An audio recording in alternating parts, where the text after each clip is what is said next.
certitude. Porter le nom de Jésus-Christ très haut et très loin, très loin. Au standard pour Christ.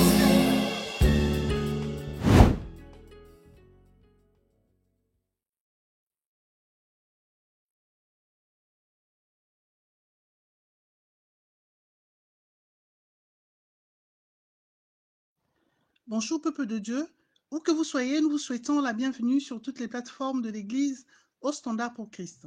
Nous sommes une Église passionnée par un rêve, portée très haut et très loin, le nom de Jésus-Christ. De suite, les annonces de ce dimanche 21 juin 2020.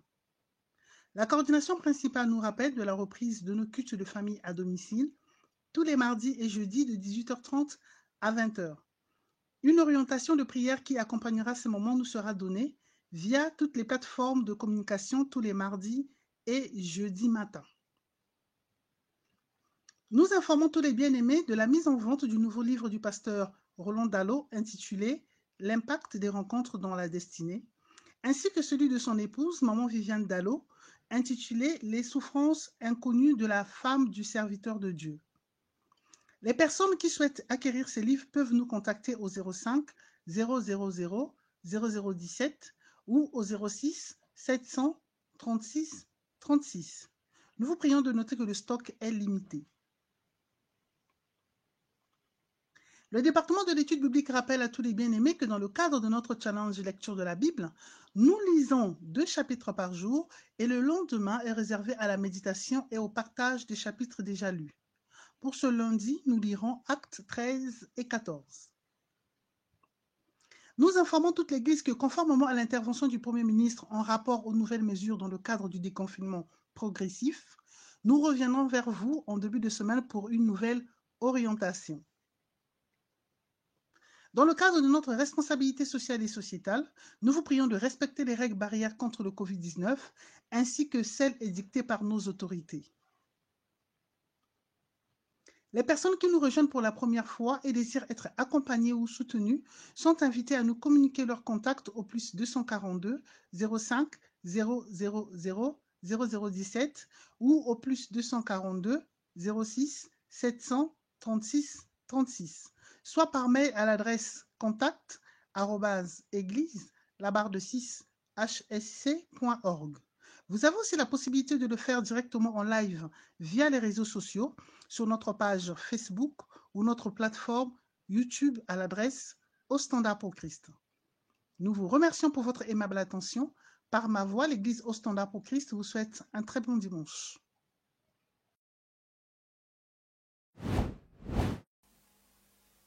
Alléluia. Nous bénissons ton nom, Seigneur, pour ton amour, pour ta fidélité. Merci, merveilleux Saint-Esprit, pour cette occasion encore que tu nous donnes de partager autour de ta parole. Prends le contrôle de nous, prends le contrôle de toutes choses, prends le contrôle de ce qui se fait, Seigneur éternel. Nous voulons te donner la place, toute la place maintenant, par le Saint-Esprit, Père, dans le nom puissant de Jésus. Amen.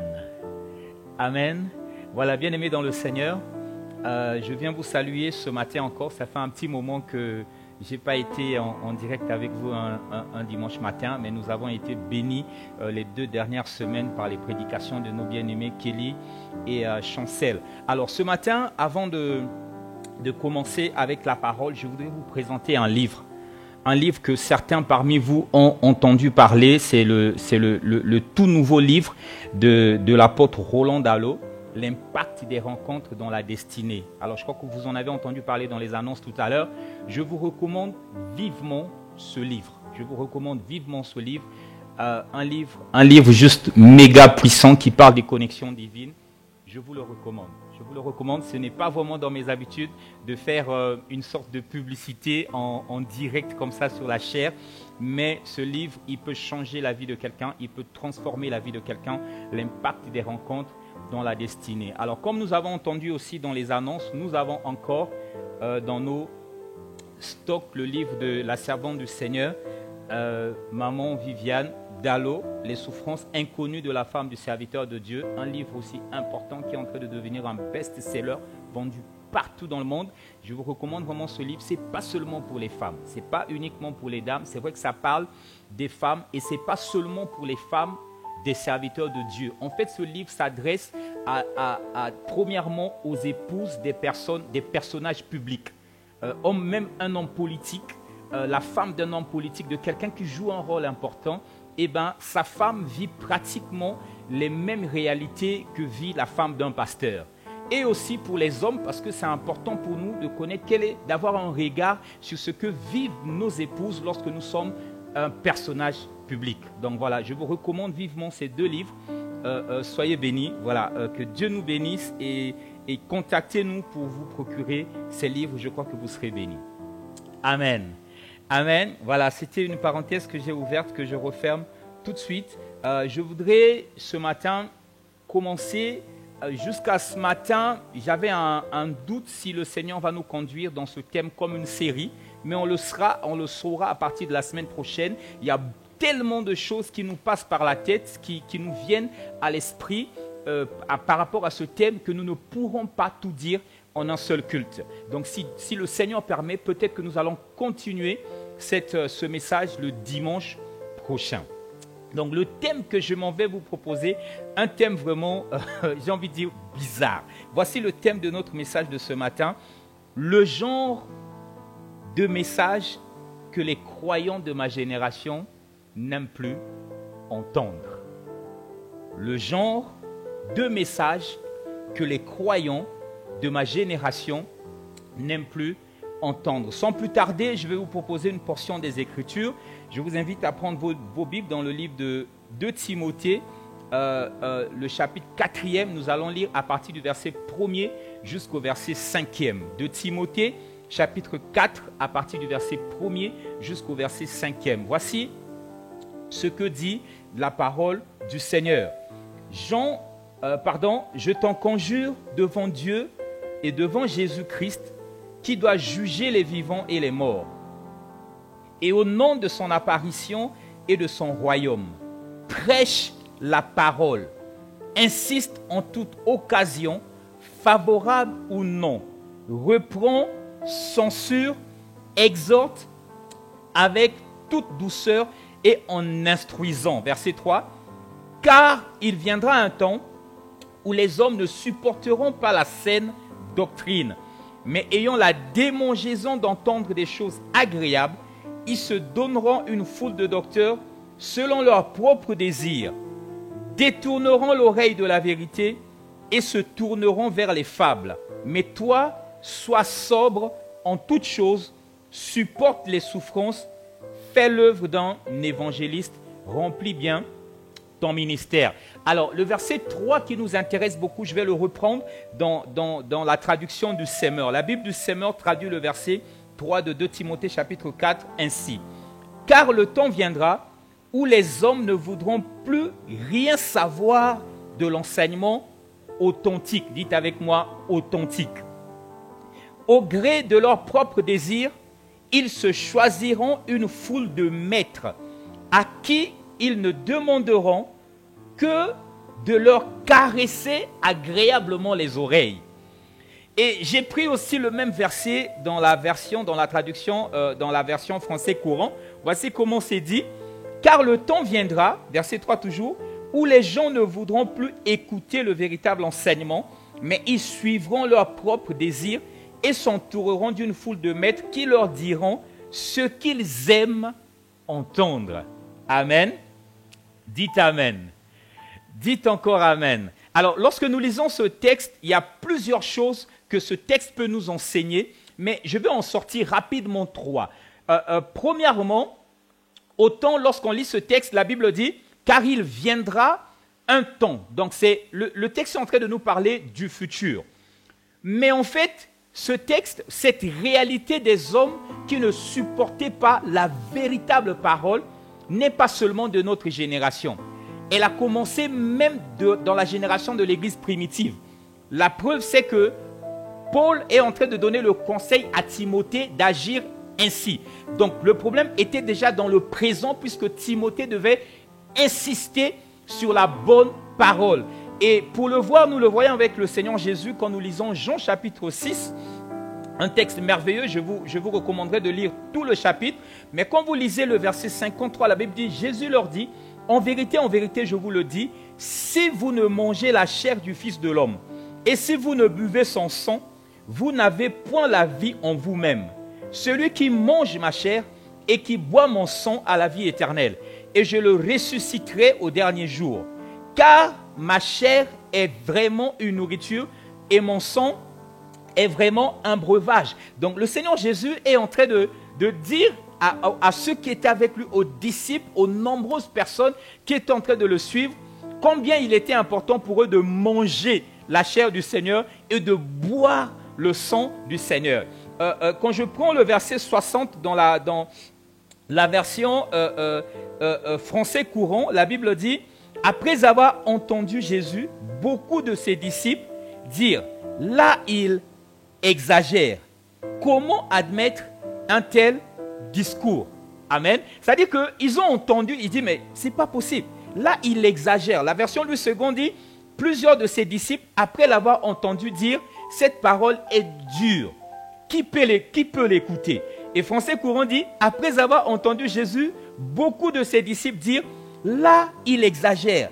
Comment admettre un tel discours? Et quand vous allez un peu plus bas au verset 66, la Bible dit, dès ce moment, plusieurs de ses disciples se retirèrent et ils n'allaient plus avec lui. Au verset 68, Simon-Pierre, alors que Jésus maintenant, il pose la question aux 12 qui étaient restés, il leur dit, mais pourquoi vous aussi, vous ne partez pas? Et Simon-Pierre prend la parole, il dit, Seigneur, à qui irions-nous? Tu as les paroles de la vie éternelle. Je prie qu'il y ait quelqu'un au milieu de nous ce matin qui dit, Seigneur, à qui irions-nous? Tu as les paroles de la vie éternelle. Deuxièmement, ce texte vient nous montrer que la majorité des membres dans nos communautés n'aiment pas écouter le message authentique. Oui, parce que les personnes qui étaient en train de suivre Jésus étaient vraiment nombreuses. Quand il a durci le message, presque tous sont partis. Il n'est resté que les 12, et j'imagine quelques-uns, les femmes peut-être et les enfants, qui étaient encore là. Mais la quasi-totalité de ceux qui le suivaient, parce que le gars, il multipliait les pains, enfin le Seigneur, il multipliait les pains, il faisait des miracles, ils sont partis quand le message est devenu difficile. Difficile. Donc, ça veut dire quoi? Ça veut dire que pour nous, aujourd'hui, nous devons savoir que nous avons des communautés qui sont remplies de gens, c'est une bonne chose. Mais posons-nous la question, est-ce que les personnes qui sont là ne viennent pas juste pour un certain nombre de choses qui les arrangent? Est-ce que ces personnes-là sont prêtes véritablement à recevoir la véritable parole authentique? Et ce qui se passe, c'est quoi par rapport à cette deuxième réalité? C'est qu'aujourd'hui, on a des hommes de Dieu, qui, sachant que la majorité des gens ne supportent pas la saine doctrine, ils ont modifié leurs enseignements. Ils ont changé, ils ont déformé leurs enseignements pour attirer beaucoup de personnes. S'il y a un homme de Dieu, un ministre de l'évangile qui m'écoute ce matin, je voudrais te dire, mon ami, ne déforme pas ton évangile, ne déforme pas ton message pour attirer un maximum de personnes. Non, non, non.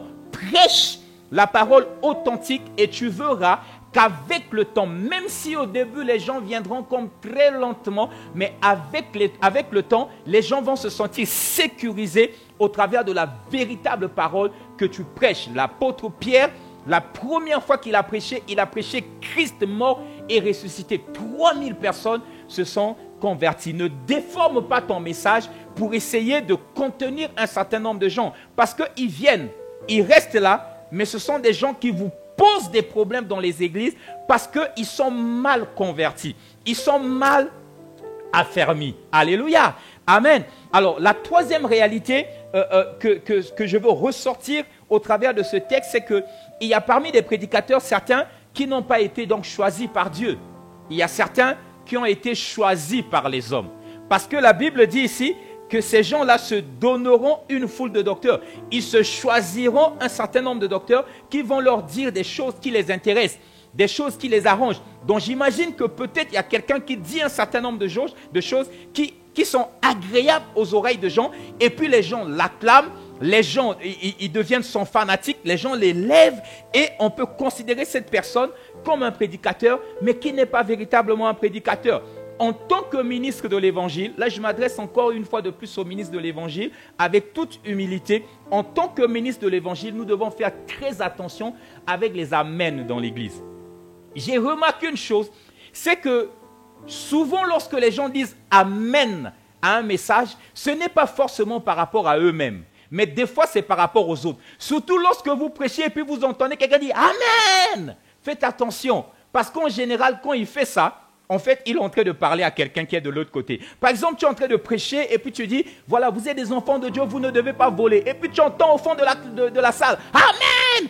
Ce sont les amens de Congosa, les amens de Songi Songi. Je ne sais pas comment on dit ça en français. Mais en fait, quand il dit amen là, en fait, son amen veut dire à quelqu'un, est-ce que tu entends? C'est de toi qu'on parle. Non, mon ami. Lorsqu'on prêche la parole de Dieu, amen, ça ne doit pas être pour quelqu'un. Amen, ça doit être pour toi. Amen, ça doit être par rapport à toi. Donc, nous, en tant que ministre de l'Évangile, nous devons faire attention avec les amens très enthousiastes. Aujourd'hui, nous aimons ça aussi. Quand nous prêchons et puis on dit, ton amen me dérange, ton amen est dans le coma, et ainsi de suite. Nous voulons des amens de force, mais curieusement, au-delà de tous ces amens que les gens y sortent, qui veut dire, ainsi soit-il, mais la vie n'est pas véritablement changée. Les gens, ils disent amen à ce qui les arrange. Ce qui ne les arrange pas, ils disent pas amen. Voilà pourquoi lorsque tu prêches un message qui est dur, un message qui leur impose de la sainteté, de la droiture, ils sont calmes. Alors que c'est là normalement qu'ils devaient dire amen. Mais là, ils disent plus amen. Les gens, ils sont calmes, ils disent pas amen. Parce qu'ils veulent dire amen à ce qui les arrange. Non, mon ami, tu dois dire amen. Par exemple, tu vis dans une certaine situation et on te prêche que cette situation, cette chose n'est pas bonne. Dis amen. Je parle à l'église, je leur dis, vous savez, je n'ai pas toujours été ce que je suis aujourd'hui. Mais j'ai sanctifié ma vie au fil des années en écoutant des prédications. C'est-à-dire, moi, je démarre sur une prédication. Je prends une décision sur une prédication. Lorsque j'écoute une prédication et puis cette prédication se confronte avec la réalité que je vis, je fais un effort pour sortir de là. Parce que je n'aimerais pas être dérangé par la même prédication la prochaine fois que je vais l'écouter. Ne dis pas amen uniquement à ce qui t'arrange. Dis amen à ce qui vient confronter ta vie avec la réalité ou la vérité de la parole de Dieu. Amen. Amen. Dites encore amen. Alléluia. Voilà. Alors, la question que nous allons nous poser ce matin, quel est donc le message? J'ai dit que nous allons parler ce matin du genre de message que l'Église ou les croyants de notre génération n'aiment plus entendre. Mais je vais commencer d'abord par qu'est-ce qu'ils aiment entendre. Qu'est-ce qu'ils aiment entendre? Eh bien, ils aiment entendre qu'on leur dise qu'ils sont la tête et non la queue. C'est une vérité biblique. Mais lorsque tu leur dis qu'ils sont la tête, ils sont pas la queue, surtout, ne leur dis pas que pour être la tête, il faut qu'ils fassent un travail. Ça, ils n'aiment pas. Il faut qu'ils payent un prix. Ça, ils n'aiment pas. Parce que pour eux, dans leur esprit, Jésus a déjà payé le prix pour eux. Ils n'ont plus rien à faire. Vous serez la tête et non la queue. Ils acclament très fort. C'est ça qu'ils aiment. Ils aiment entendre qu'ils auront toutes sortes de bénédictions, toutes sortes de richesses. À mon époque, aujourd'hui, on n'entend plus parler de ça. À mon époque, on parlait des 3 V. Villa, voiture et voyage. Donc c'est ça que les gens aiment. Les gens, ils se battent pour ça. Ils se battent pour ça. Ils sont tellement apeurés qu'ils ont envie d'entendre un prédicateur venir et leur dire, tu dormiras tranquille. Les sorciers ne feront rien sur toi parce que Dieu veille sur toi. Ils disent amen. Ils sont contents pour ça. Ils veulent entendre qu'ils auront des visas, qu'ils auront des mariages, qu'ils auront du travail, qu'ils auront une grande entreprise, qu'ils auront des promotions, des avancements, des marchés. Ça les arrange. Si tu ne prêches que ça, l'église est en feu avec les amens et l'église grandit. Mais l'église grandit mal, mon ami. L'église grandit mal. C'est pour ça qu'aujourd'hui, dès qu'il y a un petit problème dans l'église, nous sommes surpris de voir le comportement de ces personnes. Où sont les personnes, les bien-aimés que nous avions dans l'église hier, qui lorsqu'ils écoutaient une prédication, ils écoutaient un message, et puis ils déchiraient leur cœur au travers des larmes de repentance. Aujourd'hui, on ne voit plus beaucoup des larmes de repentance. Quelqu'un qui écoute une parole, pas l'adoration, pas la louange, pas une chanson qui va aller titiller ses émotions, mais une prédication qui vient le percuter et puis la personne a des larmes de repentance. Les gens n'ont plus ça aujourd'hui. Mais ce qu'ils ont quand ils écoutent un message, ils déchirent pas leur cœur, mais ils déchirent leur poche avec des offrandes de prophètes. Et puis quand tu prêches, ils commencent à défiler avec des billets de 500 francs pour venir déposer. Aujourd'hui, c'est devenu un sport national dans les églises. Quand nous prêchons, il y a des paniers d'offrandes pour les offrandes ordinaires. Et puis, il y a un petit panier qui est là pour la prédication. Donc, les gens, ils viennent avec des 500 francs. Quand tu prêches, vous aurez des voitures. Ils viennent, ils déposent 500 francs. Mon ami, 500 francs, ça ne va pas t'acheter une voiture. Amen. Ça ne va pas t'acheter une voiture. Et puis, j'entends des gens dire, ouais, on va faire quoi? On fait ça, on bénit le pasteur. Non, non, non, mon ami. Bon, déjà, il faut que j'ouvre une parenthèse que je referme rapidement. Quel que soit ce que tu fais au pasteur, tu ne le bénis pas. Tu sèmes dans sa vie. La Bible dit dans Hébreux 7, je crois, que c'est sans contredit que le supérieur qui est, l'inférieur qui est béni par le supérieur. Donc, lorsque tu viens voir un homme de Dieu, avec ce que tu appelles une offrande, ce n'est pas une bénédiction. Ce n'est pas que je vais bénir mon pasteur. Mais il faut dire, je vais s'aimer dans la vie de mon pasteur. Parce que tu ne me bénis pas, c'est moi qui te bénis. C'est moi qui te bénis par la parole. C'est moi qui te bénis par la révélation. C'est moi qui te bénis par les conseils. Toi, tu sèmes dans ma vie parce que pour toi, je suis une terre fertile. Donc, tu sèmes dans ma vie et tu moissonnes. Aujourd'hui, je suis scandalisé. J'ai été quelque part et puis je vois un homme de Dieu, les enfants sont venus le voir, ils commencent à partir et puis il leur dit, vous partez comme ça, vous ne me bénissez pas. C'est catastrophique. J'ai envie de dire à mes amis prédicateurs de l'évangile, bien aimés, pasteur, c'est une institution, c'est comme président de la République. C'est pas juste un titre, c'est pas juste une fonction, c'est une institution. Il faut respecter l'institution. Tu ne peux pas, en tant que pasteur, tu ne peux pas prendre ton téléphone, appeler les fidèles de ton église et leur demander de l'argent. Tu ne peux pas. Roland Elenga ne le fera jamais parce que je respecte l'institution. Je peux avoir des problèmes, je peux avoir des soucis, mais je ne descendrai jamais à ce niveau-là. C'est comme ça qu'après, nous avons des fidèles qui vont commencer à nous dicter qu'est-ce qu'il faut faire, qu'est-ce qu'il faut prêcher, qu'est-ce qu'il ne faut pas prêcher. Et nous changeons, nous transformons les choses en fonction de ce qu'ils sont contents ou ils ne sont pas contents. Ne faisons pas comme ça. Alléluia. En tant que ministre de l'Évangile, nous avons la responsabilité de l'éternité de la vie des gens. C'est pour ça que j'encourage beaucoup les pasteurs, même si on peut dire que le pasteur Roland, il est dur pour donner le micro à quelqu'un. C'est la Bible qui me conseille de faire comme ça. Quand vous lisez Jacques chapitre 3, le verset 1er, la Bible dit, mes frères, qu'il n'y ait pas parmi vous un grand nombre de personnes qui se mettent à enseigner. Car vous savez que nous serons jugés plus sévèrement. Quand on vient à l'église, ce n'est pas pour prêcher. On vient à l'église pour écouter l'évangile, pour être transformé, pour partir. Il y a beaucoup de choses qu'on peut faire dans l'église en dehors de la prédication. C'est ce que moi j'enseigne à mes collaborateurs. Amen. Dites encore amen.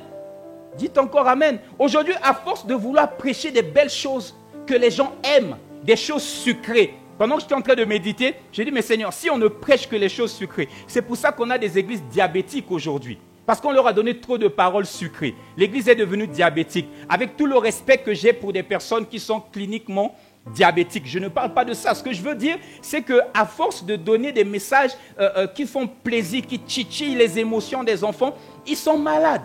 Ils sont malades. Ils sont malades. Et ça, ce n'est pas une bonne chose. J'aime beaucoup l'apôtre Paul lorsque nous lisons Galates chapitre 4, le verset 19e. Un texte que moi j'aime beaucoup. Il s'exclame, il dit, mes enfants pour qui j'éprouve de nouveau des douleurs de l'enfantement, jusqu'à ce que Christ soit formé en vous. Le rôle que nous avons en tant que prédicateurs de l'évangile, c'est de travailler pour que Christ soit formé dans les enfants. Ce n'est pas juste de recevoir les amens et des excitations. C'est de challenger, c'est de défier leur vie, c'est de transformer leur vie au travers de la parole. La version français courant le dit encore différemment. Mes enfants, Galates 14, 19, français courant. Mes enfants, je souffre de nouveau pour vous comme une femme qui accouche jusqu'à ce qu'il soit clair que le Christ est présent parmi vous. Waouh!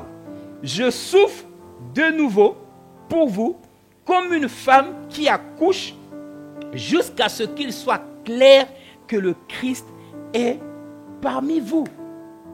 Amen. Amen. Dites encore Amen. C'est pour notre bien lorsque le Seigneur il durcit le message qu'il veut nous dire.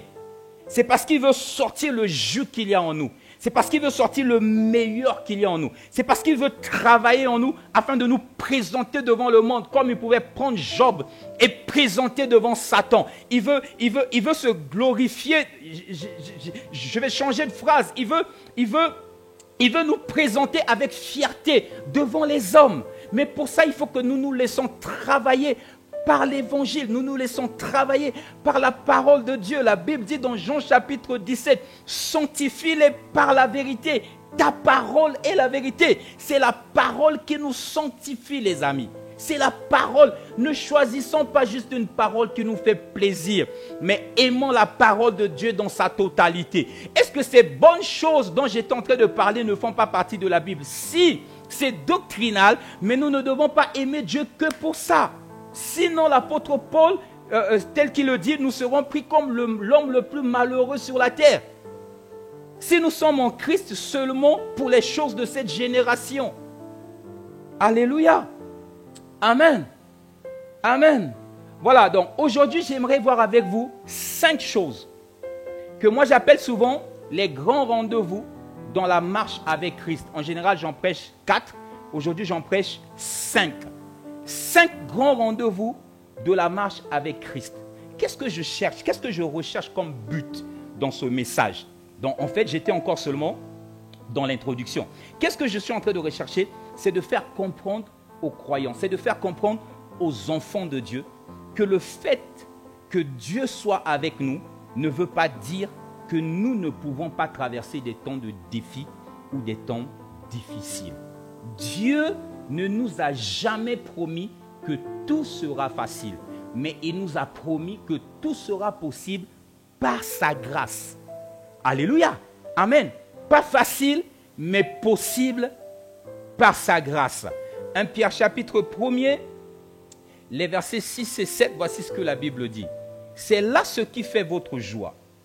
Quoique maintenant, puisqu'il le faut, vous soyez attristés pour un peu de temps par diverses épreuves, afin que l'épreuve de votre foi, plus précieuse que l'or périssable, entre parenthèses, qui cependant est éprouvée par le feu, ait pour résultat la louange, la gloire et l'honneur lorsque Jésus-Christ paraîtra. Bible du semeur, voilà ce qui fait votre joie. Même si actuellement, il faut que vous soyez attristés pour un peu de temps par diverses épreuves. Celles-ci servent à éprouver la valeur de votre foi. Le feu du creuset n'éprouve-t-il pas l'or qui pourtant disparaîtra un jour? Pourtant, votre foi qui a résisté à l'épreuve a une valeur beaucoup plus précieuse. Elle vous vaudra louange, gloire et honneur lorsque Jésus-Christ paraîtra. C'est ça que j'étais en train de dire. C'est comme ça que Christ veut vous présenter. Alléluia. Parole vivante, le même texte. C'est pourquoi vous êtes remplis de joie, même si toutes sortes de difficultés doivent vous rendre tristes pendant un peu de temps. Alléluia. Ces difficultés servent à montrer la qualité de votre foi. L'or peut s'abîmer. Pourtant, on le met dans le feu pour voir s'il est pur. C'est pareil pour votre foi. Elle est plus précieuse que l'or, mais elle aussi est mise à l'épreuve. Alors, quand Jésus-Christ paraîtra, vous recevrez honneur, louange et gloire à cause de la qualité de votre foi. Alléluia. Amen. Si nous voulons véritablement suivre le Seigneur Jésus, nous devons comprendre. Alors, je parle de 5 grands rendez-vous, mais il peut en avoir 10, 15, 20. Aujourd'hui, ce matin, je voudrais parler de 5 uniquement. Je veux te dire, mon ami, si tu es un enfant de Dieu, n'écoute pas un prédicateur qui vient te dire tous les jours que la vie avec Christ, c'est toujours richesse, c'est toujours bénédiction, c'est toujours prospérité. Ce n'est pas l'évangile. Le Seigneur Jésus, j'aime toujours le dire, n'a jamais baissé la barre lorsqu'il parle de l'évangile. Il n'a jamais, on a des exemples que je vais vous donner. Le Seigneur Jésus n'a jamais baissé la barre. Pourquoi nous, aujourd'hui, nous baissons la barre? Pourquoi les prédicateurs aujourd'hui, nous baissons la barre? Alors qu'il y a quelques années encore, nous étions en train de chanter Pasteur Roland et Teya Lilo Bananza me Coca-Cola Yango Teo, Teya, Teya, Teya. Mais pourquoi, lorsqu'il s'agit, ça veut dire, cette chanson veut dire, Pasteur Roland prêche la parole de Dieu, ne la dégrade pas. Ne la dégrade pas. C'est à peu près ce que ça veut dire. Ne choisis pas des choses qui sont bonnes et tout, qui t'arrangent ou qui arrangent les gens, mais prêche-la dans la vérité. Alléluia. On chante cette chanson, on aimait beaucoup chanter cette chanson, on en rigolait un tout petit peu, on met les noms des gens, les noms des prédicateurs, ainsi de suite. Mais pourtant, lorsque la véritable parole vient, nous sommes comme dérangés. Et si le pasteur, il aligne, si je dis ça, c'est une série. Si j'aligne 3 dimanches, où je ne viens que parler des choses que les chrétiens d'aujourd'hui n'aiment plus entendre, vous n'aurez plus, le 3e dimanche, il y a certains qui ne vont plus venir au culte, qui ne vont plus venir au rendez-vous. Mais tu viendras. Dis Amen. Dis encore Amen. Regarde le Seigneur Jésus. Luc chapitre 14, le verset 26. Il dit, si quelqu'un vient à moi, et s'il ne hait son père, sa mère, sa femme, ses enfants, ses frères et ses sœurs, et même sa propre vie, il ne peut être mon disciple. Waouh! C'est-à-dire que le gars, lui, son problème, ce n'était pas que les gens soient contents de vivre. Il vous dit déjà d'avance, avant même d'arriver. Il te dit déjà, mon ami, tu veux me suivre? Tu dois savoir que tu dois m'aimer plus que ton père, plus que ta mère, plus que ta femme, plus que tes enfants, plus que tout ce que tu as. Si tu ne peux pas, laisse tomber. Or que nous allons baratiner. Nous savons que c'est ça la vérité, mais comme nous voulons avoir les gens avec nous, nous allons baratiner. Nous n'allons pas sortir cette dimension de l'évangile pour garder les gens avec nous. Dans Matthieu chapitre 19, le verset 21, il a dit à un homme riche qui voulait le suivre de vendre tout ce qu'il avait et de le distribuer aux pauvres. Le gars dit, qu'est-ce que je peux? Il dit, vends tout ce que tu as. Et le gars était triste parce qu'il avait tellement de biens, il était triste. Il est parti. Mais Jésus ne lui a pas dit, bon, viens seulement, bon, comme sinon ça va me faire une personne de moins. Viens et puis bon, tu comprendras plus tard qu'il faut vendre tes choses et ainsi de suite. Non, il a laissé partir. Il sait qu'il n'est pas digne de marcher avec lui, il a laissé partir. Il a laissé dans la foule. Dans Luc chapitre 9, le verset 59, là il fait quelque chose qui est politiquement incorrect. Il dit à un homme que s'il voulait le suivre, il devait comprendre que Jésus et le salut qu'il lui offre est plus important que l'enterrement de son père. Le gars, il veut aller enterrer son père. Il lui dit, laisse les morts enterrer leurs morts. Et suis-moi. Il ne dégradait pas l'évangile, il ne baissait pas la barre quand il s'agissait de l'évangile. Dites Amen. Dites encore Amen. C'est quoi donc finalement ces fameux 5 rendez-vous dont j'ai envie de parler avec vous ce matin? Les 5 rendez-vous avec lesquels nous aurons sur le chemin, sur notre marche avec Christ. Le premier rendez-vous noté, c'est accepter de perdre. C'est ce que j'appelle le rendez-vous de la perte. Ceux qui sont au standard pour Christ, puisque je sais qu'aujourd'hui on est écouté par au-delà de l'église locale au standard pour Christ. J'avais déjà parlé de ces rendez-vous, mais en 4 seulement, lorsque j'avais fait l'enseignement sur le chapitre 37, le mystère du chapitre 37, il y a quelques années. Donc le premier rendez-vous, c'est le rendez-vous avec la perte. Le rendez-vous avec la perte. Tu ne peux pas marcher avec le Seigneur, suivre Dieu, si tu ne comprends pas que tu dois perdre un certain nombre de choses. Matthieu chapitre 16, 25, la Bible dit, « Car celui qui voudra sauver sa vie, la perdra. Mais celui qui la perdra à cause de moi, la trouvera. » Philippiens 3, 7, 8, « Mais ces choses qui étaient pour moi comme des gains, je les ai regardées comme une perte à cause de Christ. Et même je regarde toutes choses comme une perte à cause de l'excellence de la connaissance de Jésus-Christ mon Seigneur, pour lequel j'ai renoncé à tout. » Dites avec moi, renoncer à tout.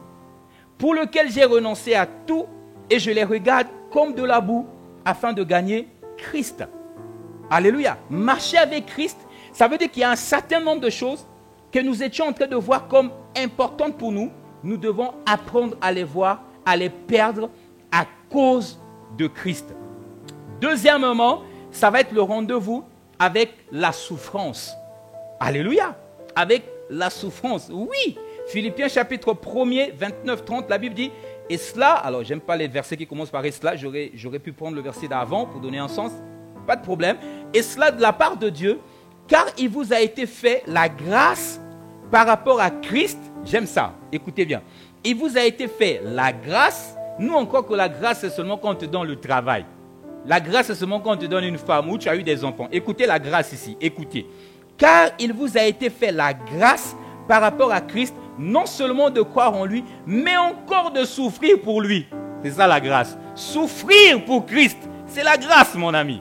C'est un privilège de souffrir pour celui qui a tout créé. Un privilège. C'est une grâce. C'est une grâce. En soutenant le même combat que vous m'avez vu soutenir, verset 30, et que vous apprenez maintenant que je soutiens. Alléluia. Un rendez-vous avec la souffrance. Ça va être des fois l'affliction. Ça va être la détresse. Ça va être l'adversité. Un rendez-vous. Un rendez-vous. Dites amen. Dites encore amen. Le troisième rendez-vous, ça va être le rendez-vous avec le sacrifice. Je suis en train de parler uniquement des choses que les croyants de ma génération n'aiment pas entendre. Le sacrifice. Il y a d'autres rendez-vous de gloire, de percée, ainsi de suite. Mais là, j'ai choisi les rendez-vous qui sont, ça ne peut pas échapper. C'est comme face A et face B. Vous savez, lorsqu'on prend une pièce, en fait, parce que lorsqu'on dit face A et face B ne veut pas dire que face A n'est plus. Non, sur une pièce, face A et face B sont toujours ensemble. Face A et face B sont toujours ensemble. Donc, face A de la marche avec le Seigneur, c'est tout ce que vous aimez. Face B, c'est ce que je suis en train de dire.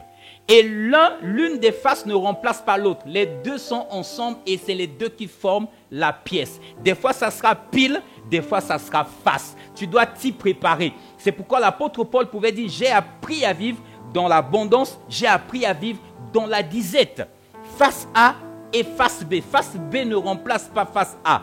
Face A et face B, toujours ensemble. Nous devons tenir compte de cela. Le troisième rendez-vous, j'ai dit, c'est le rendez-vous avec le sacrifice. Romains chapitre 12, le verset 1er, la Bible dit, je vous exhorte donc, frères, par les compassions de Dieu, à offrir vos corps comme un sacrifice vivant, saint, agréable à Dieu, ce qui sera de votre part un culte raisonnable. Sacrifier, ça va signifier offrir vos corps. Quand on parle de vos corps ici, c'est vos vies en fait.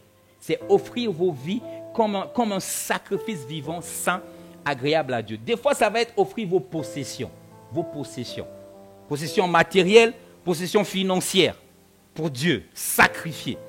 Amen. Sacrifier, c'est renoncer à quelque chose de précieux à vos yeux pour remporter le combat de la foi. Sacrifier, des fois, ça va être renoncer à un confort pour propager l'évangile. On n'aime pas ça. On aime propager l'évangile que dans des meilleures conditions. Mais des fois, il va falloir que tu renonces à un confort pour propager l'évangile. Sacrifier, ça va être pour ceux qui sont appelés à un ministère, les 5 ministères principaux en tant que tels, et qui à un certain moment sentent qu'ils doivent travailler à plein temps. Sacrifier, des fois, ça va être sacrifier ton travail. Comme moi j'aime dire, déchirer ton bulletin de salaire pour travailler pour le Seigneur Jésus. Je sais de quoi je parle, mon ami. Si tu n'es pas appelé, ne fais pas ça. Dites amen. Dites encore amen. Le quatrième rendez-vous, ça va être le rendez-vous avec la mort à soi. La mort à soi-même. Luc chapitre 9, le verset 23, la Bible dit, puis il dit à tous, si quelqu'un veut venir après moi, qu'il renonce à lui-même, qu'il se charge chaque jour de sa croix et qu'il me suive. Galates 2, verset 20, la première partie, la partie A, la Bible dit, j'ai été crucifié avec Christ, et si je vis, ce n'est plus moi qui vis, c'est Christ qui vit en moi. Amen. Voilà, c'est une mort. Mourir signifie ici cesser d'exister ou de fonctionner pour soi-même. Ce n'est pas que tu prends la corde, tu te mets la corde au cou et puis tu es parti. Non, non, non. C'est une façon de dire, mourir à soi, c'est cesser d'exister ou de fonctionner pour soi-même et commencer à fonctionner pour Christ. Mourir signifie disparaître aux yeux du monde pour apparaître aux yeux de ton Seigneur Jésus-Christ. Alléluia. Le cinquième rendez-vous, ça va être le rendez-vous avec la trahison. Avec la trahison. Quand tu marches avec le Seigneur Jésus, tu dois te préparer à cela. Christ lui-même, le Seigneur, a été trahi. Le même texte que nous avons lu de Jean chapitre 6, quand vous lisez les versets 70 et 71e, la Bible dit, Jésus leur répondit, n'est-ce pas moi qui vous ai choisi, vous les 12, et l'un de vous est un démon. La Bible dit, il parlait de Judas Iscario, fils de Simon, car c'est lui qui devait le livrer, lui, l'un des 12. Amen. Joseph était trahi. La trahison, en général, on parle de trahison lorsque c'est une personne qui est proche de toi. Sinon, ce n'est pas une trahison. Joseph a été trahi, vendu par ses propres frères. Le jeune garçon, il va pour les aider, il va prendre des nouvelles, il leur apporte un peu de nourriture.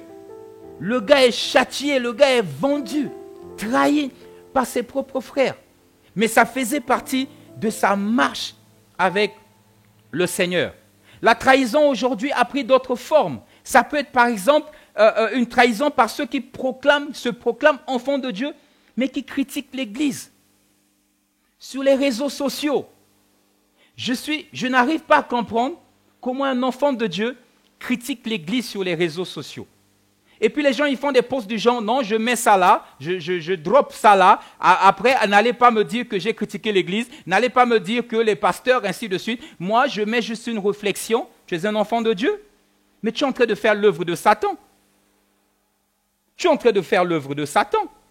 Et j'étais en train de méditer, il y a quelques années, les gens étaient en train de nous critiquer pour dire on n'est pas des véritables hommes de Dieu parce qu'on priait dans des cadres basiques qu'on appelait les binzambi. Et puis on appelait nos rencontres les binzambi parce qu'on était dans des environnements basiques. Et aujourd'hui, Dieu a fait grâce, les gens sont en train de travailler, ils bâtissent des temples, ils bâtissent, et puis les gens disent, oui, le luxe. Est-ce que pour prier Dieu, on doit être dans le luxe? Pour toi, le luxe, c'est quoi? Ce que tu penses être luxueux pour toi, ne l'est pas pour quelqu'un d'autre. Le luxe, c'est quelque chose qui est relatif. Ah ouais, qui avait dit qu'il faut prier dans des lieux luxueux? C'est relatif. Parce que ce qui est pour moi un luxe, pour quelqu'un qui est milliardaire, ne l'est pas. Donc c'est à mon niveau. Ça veut dire que selon les moyens que nous avons, nous le mettons pour le Seigneur. Je n'arrive pas à comprendre comment des gens qui bâtissent des bâtiments pour Dieu, on le leur reproche. C'est incroyable. Lisez dans votre Bible. Parce que les gens, j'ai lu quelqu'un dire, est-ce que l'apôtre Pierre avait bâti une église? J'ai pas envie de rentrer là-dedans. Tu te maries, non? Ou bien tu t'es marié, ou bien tu veux te marier. Montre-moi où l'apôtre Pierre avait marié quelqu'un. Dans les actes des apôtres, il a célébré le mariage de quelqu'un. Montre-moi. Il y a des choses dans la Bible qui sont bibliques, scripturellement mentionnées. Il y a des choses qui sont doctrinales. Ça veut dire dignes d'être enseignées. On dit tous les jours que fumer, c'est pas bon. Montre-moi dans la Bible où on a dit que fumer, c'est pas bon.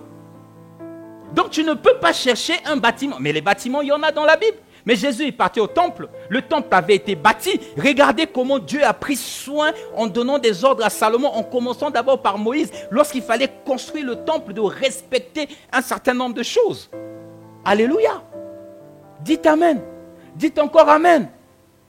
Agé le prophète, quand vous lisez Agé chapitre 1er, la Bible dit, ce peuple dit, le temps n'est pas encore venu pour nous de rebâtir la maison de l'Éternel. Le Seigneur dit, est-ce le temps pour vous d'habiter vos maisons lambrissées alors que ma maison est détruite? Je suis allé voir dans le dictionnaire, qu'est-ce que ça veut dire lambrissé? Lambrissé veut dire décoré avec luxe. Donc Dieu est en train de reprocher aux hommes d'habiter leur maison luxueuse alors que la maison de Dieu est détruite.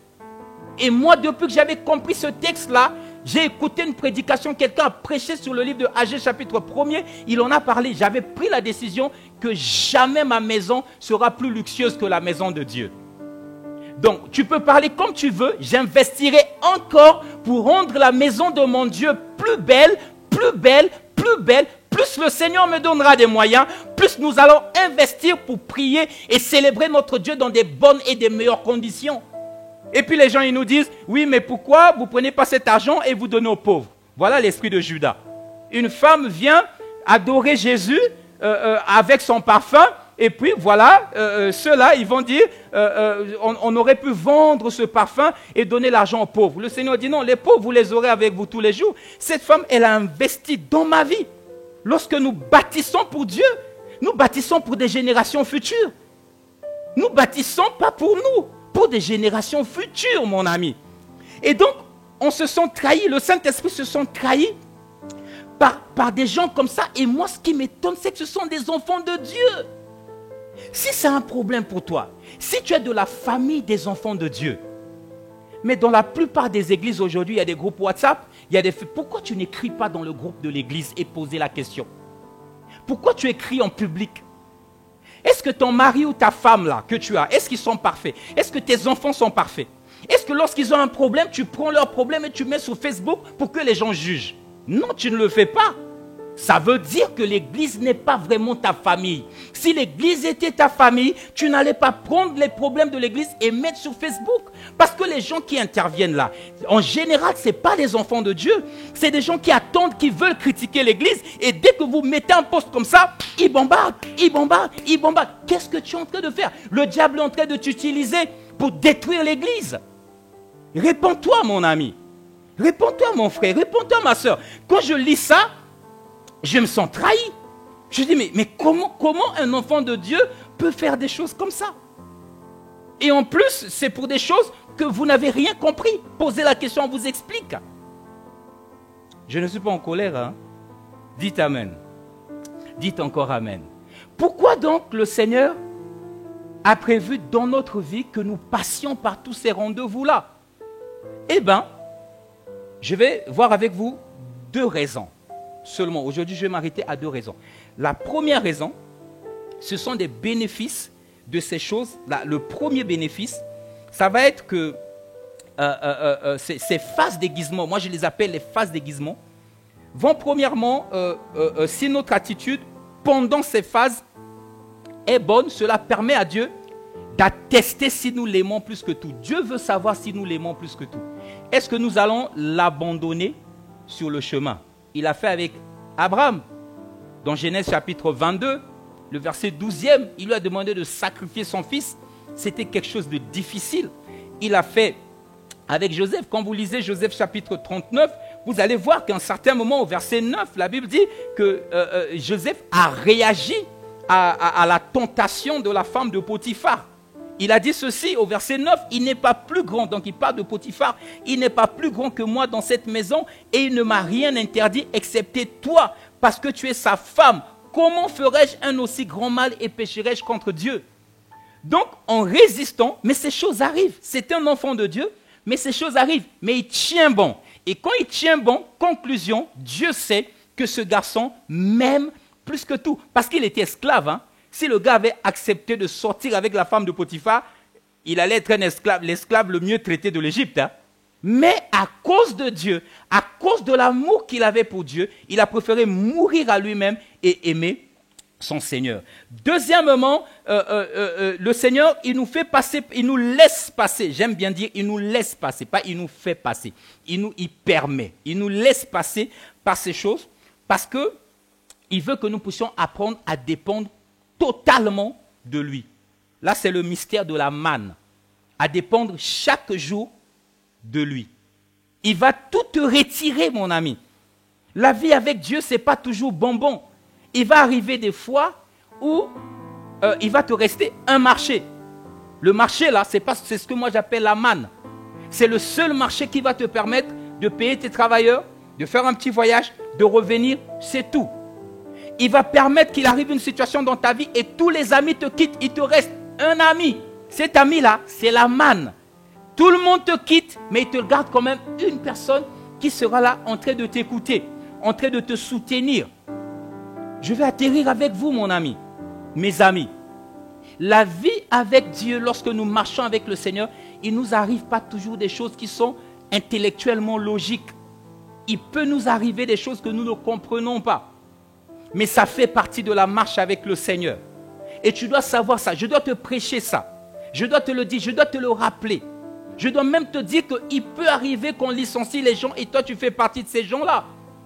Mais oui, mon ami, ce n'est pas parce que tu vas dans une église que tu ne peux pas être licencié. Le Seigneur n'a jamais dit ça. Mais par contre, le Seigneur a promis que le jour que tu es licencié, il te prend par la main, il va te faire traverser cette crise. Il y aura la manne pour toi. Il y aura toujours quelque chose. Jamais tu ne mourras de faim. La vie avec le Seigneur, il y a tout ça. Il y a tout ça et nous devons le comprendre. Alléluia. Dites Amen. Dites encore Amen. Il y a tout ça. Et aujourd'hui, on est triste, on est attristé parce que les chrétiens ne veulent plus entendre ces choses. Lorsque le pasteur il prêche ces choses, ils ne sont pas contents. Ils sortent de la salle, ils sont tristes. Mais tu dois être content quand je te parle des choses. Parce que ce sont des choses qui sortent en toi le jus. Le jus. Depuis qu'on t'a dit, on t'a prophétisé, tu auras une voiture. Tu as déjà eu une grosse voiture en question? Tu n'en as pas. Parce qu'on a oublié de te dire qu'il faut travailler. On avait peur de te dire, si tu travailles, peut-être tu vas te fâcher. Mais mon ami, il faut travailler, il faut économiser pour avoir une grosse voiture. Il faut payer le prix. Ça ne fait pas partie de l'œuvre que Christ a accomplie à la croix. Et puis tu dis, je reste seulement comme ça. Christ a accompli à la croix. La voiture vient, tombe dans ma maison. Non, il y a un principe que tu auras violé, que Dieu aura violé s'il fait ça. C'est le principe des semailles et de la moisson. Tu n'as rien semé, tu veux moissonner? Ça ne marche pas comme ça. Amen. Dites encore Amen. Dites bien Amen. Alors désolé si j'ai couru encore un peu derrière le temps ce matin. J'espère que vous avez pu prendre vos notes. Et si Dieu permet, on va peut-être continuer sur ces choses. Alors si vous voulez garder quelque chose et partir avec aujourd'hui, je vais vous donner un takeaway. Comme nous faisons d'habitude. Voici la portion à emporter, la petite portion à emporter. L'idée que je veux que tu gardes dans ton esprit alors que tu seras en train de partir. Voici ce que j'ai marqué ce matin par la grâce du Seigneur. La vie exposera à toutes sortes de défis ou de tourments celui qui est né de nouveau comme celui qui ne l'est pas. La différence avec le monde, c'est-à-dire avec celui qui n'est pas né de nouveau. La différence avec le monde est que nous avons un sauveur, le Seigneur Jésus, qui lui-même nous tient par la main et nous aide à traverser les jours mauvais. Il n'a pas promis nous rendre les choses faciles, mais il a promis tout rendre possible par sa grâce. Philippiens chapitre 4, le verset 13e. Je t'invite à incliner ta tête là où tu es. Je t'invite à être comme Pierre. Le Seigneur Jésus, alors que tous les autres ont fui parce qu'il avait durci le message, il s'est retourné vers eux pour leur dire, mais vous, pourquoi vous n'allez pas? Ils ont dit, à qui irions-nous? Tu as les paroles de la vie éternelle. Elles sont peut-être dures, mais c'est des paroles de la vie éternelle. Nous préférons rester là. J'aimerais que tu reconsidères encore tes voies ce matin, par la grâce du Seigneur. Alléluia. Seigneur, bénis ton peuple ce matin et bénis ta parole. Merci merveilleux Saint-Esprit. Et merci de bénir ce moment de communion. Nous voulons sceller tout ce qui a été dit au travers du pain et du vin. Je vais nous inviter à prendre un petit instant pour communier ensemble, pour partager le pain et pour partager le vin. Nous avons lu dans Jean chapitre 6, le Seigneur est en train de dire que si quelqu'un ne mange pas ma chair, s'il ne boit pas mon sang, il n'a pas part avec moi. Il n'a pas la vie en lui-même. Alors ce matin, nous voulons manger le pain qui est le corps du Seigneur, boire le vin qui est le sang du Seigneur. Et c'est un mystère que le monde ne peut pas comprendre. Je vous invite donc à incliner les têtes. Merci pour ton amour, Seigneur. Merci pour ta fidélité. Merci Dieu vivant qui est prêt. Merci Dieu tout-puissant. Gloire à toi, Jésus. Gloire à toi, Seigneur. Seigneur, comme toi ce jour-là, au milieu d'ici, alors que pour la première fois tu institues la scène, Seigneur, la vie que tu pries le Seigneur, et après l'avoir rendu, tu rendis grâce et dis ceci est mon corps. Seigneur, ce pain que nous avons dans nos mains, qui est un pain ordinaire, est le symbole de ton corps, que nous devons manger ce matin encore pour avoir part avec toi, pour avoir part, Seigneur éternel, à tes souffrances aussi, pour avoir part à ta mort et à ta résurrection. Merci Dieu de merci Dieu de je t'invite ce matin là où tu es à prendre ce pain qui est le corps de notre Seigneur qui a été rompu.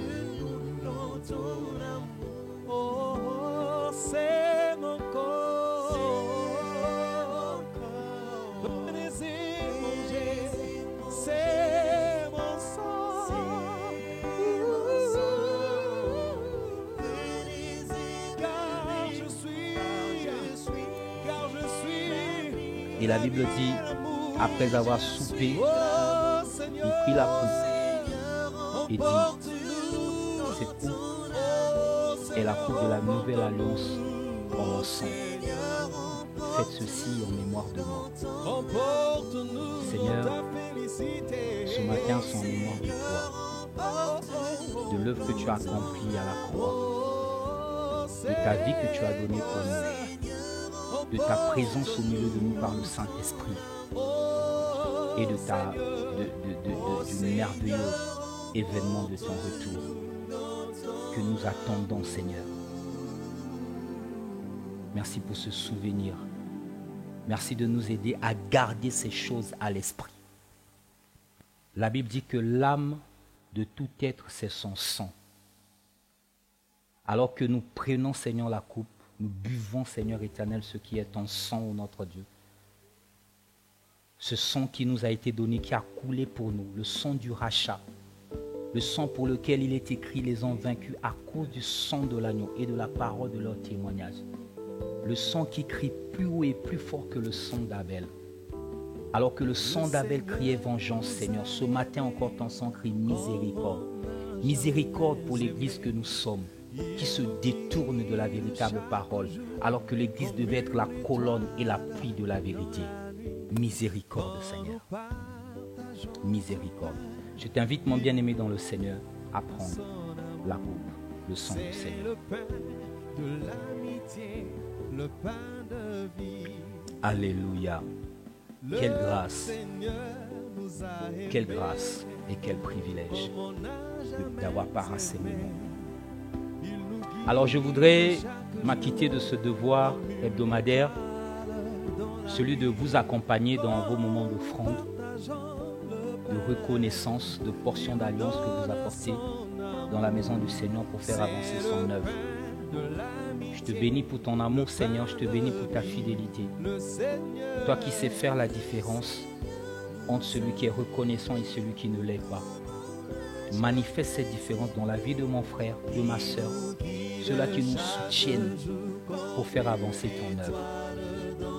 Sois béni, Seigneur éternel. Nous recevons, ô notre Dieu, ces expressions de reconnaissance pour la gloire de ton œuvre. Au nom de Jésus. Amen. Amen. Voilà, acclamons Jésus, acclamons véritablement Jésus. Nous avons été très très contents de passer ce moment avec vous, où que vous soyez, quels que soient les mécanismes, les moyens par lesquels vous nous recevez. Soyez salués dans vos familles, soyez salués dans vos cités, dans vos quartiers. Et pour ma part, je vous aime beaucoup, mais n'oubliez pas le Seigneur Jésus qui a donné sa vie pour vous. Il vous aime encore tellement plus. Soyez bénis. Amen. Amen. Amen. Gloire à Jésus.